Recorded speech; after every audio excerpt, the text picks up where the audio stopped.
adalah salah satu hari raya dalam agama Islam yang di dalamnya menyimpan berbagai peristiwa monumental dari peradaban kehidupan di bumi ini. Ada dua ibadah yang sangat identik dengan hari raya Idul Adha, yaitu ibadah haji dan kurban. Kedua ibadah ini mengandung nilai keteguhan dan keimanan dan menjadi bukti pengorbanan yang didasari dengan penuh keikhlasan dan kesabaran. Dalam perjalanan hidup manusia dituntut adanya semangat pengorbanan. Tanpa semangat pengorbanan, mustahil keberhasilan dan kesuksesan dapat diraih. Salah satu contoh pengorbanan yang luar biasa telah dilakukan oleh sosok Nabiullah Ibrahim, Siti Hajar dan Ismail alaihissalam. Kisah Nabi Ibrahim syarat akan pesan-pesan moral. Nabi Ibrahim adalah simbol bagi manusia yang rela mengorbankan apa saja untuk memperoleh ridho Allah Subhanahu wa Ta'ala.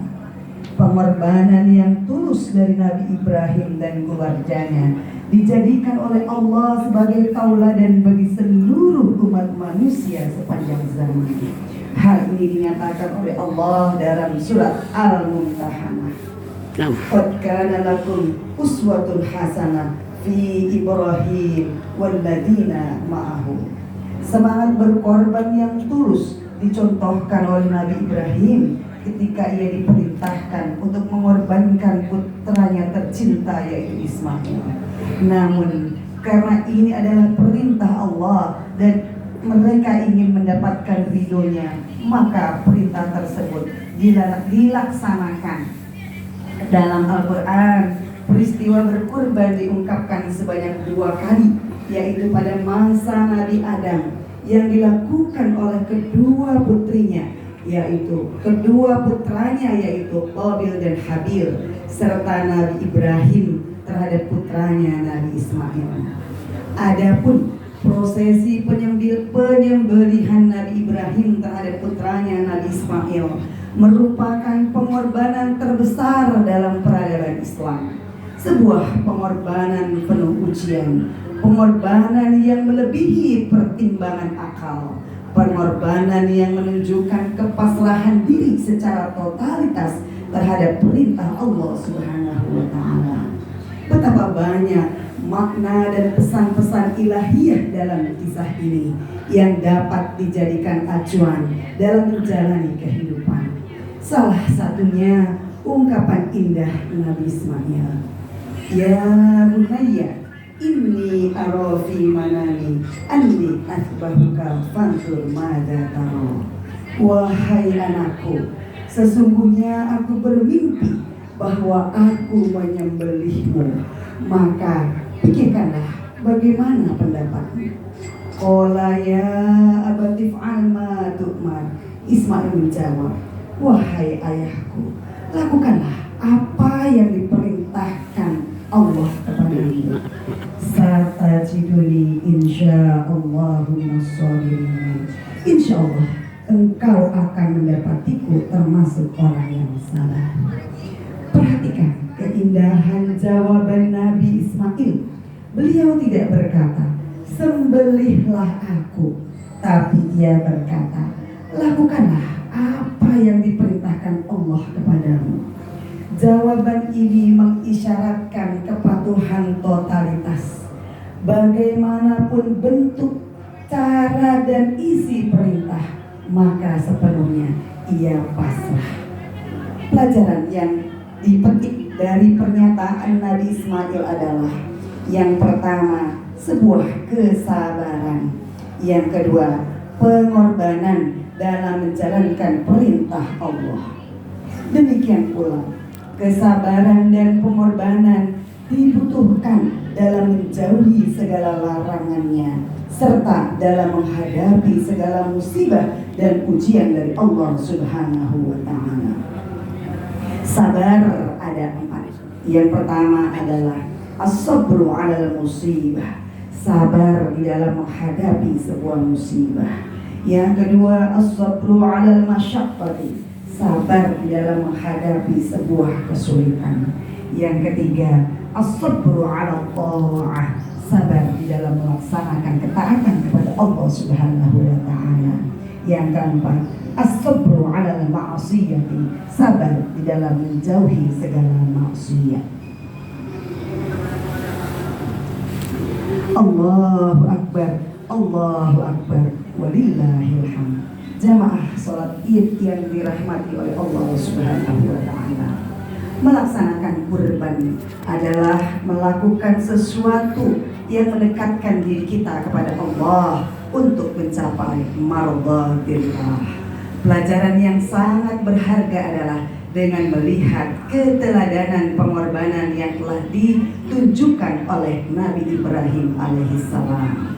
Pelajaran yang kedua yang bisa kita petik atau ibadah selanjutnya yang identik dengan hari raya Idul Adha adalah ibadah haji ke Baitullah. Ibadah haji adalah kewajiban umat Islam yang memiliki kemampuan. Hal ini ditegaskan oleh Allah Subhanahu wa taala dalam firman-Nya surat Al-Imran ayat 97.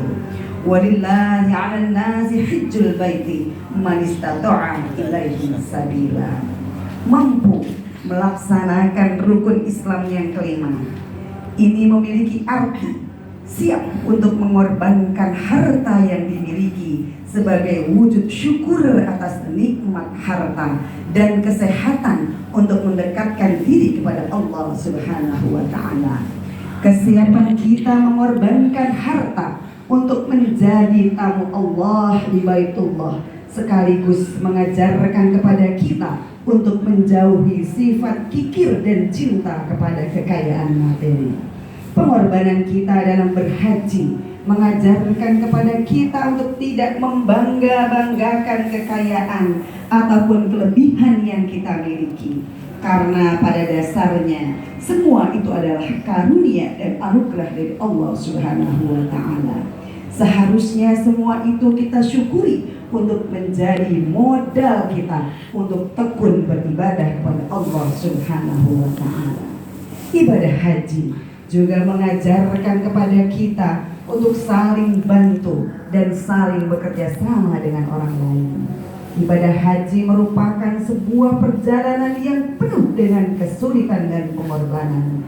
Di dalamnya harus diikuti dengan kedisiplinan dan kesabaran untuk mencapai sebuah tujuan. Ibadah haji merupakan wujud ketaatan dan ketundukan kita kepada perintah Allah Subhanahu wa taala untuk melaksanakan rangkaian ibadah sebagai upaya untuk membersihkan diri kita dari dosa, untuk mengharapkan ampunan, rahmat dan ridho Allah Subhanahu wa taala. Mudah-mudahan perayaan Idul Adha kali ini mampu menggugah kita untuk rela berkorban demi kepentingan agama, bangsa dan negara. Allahu Akbar, Allahu Akbar, walillahil hamd.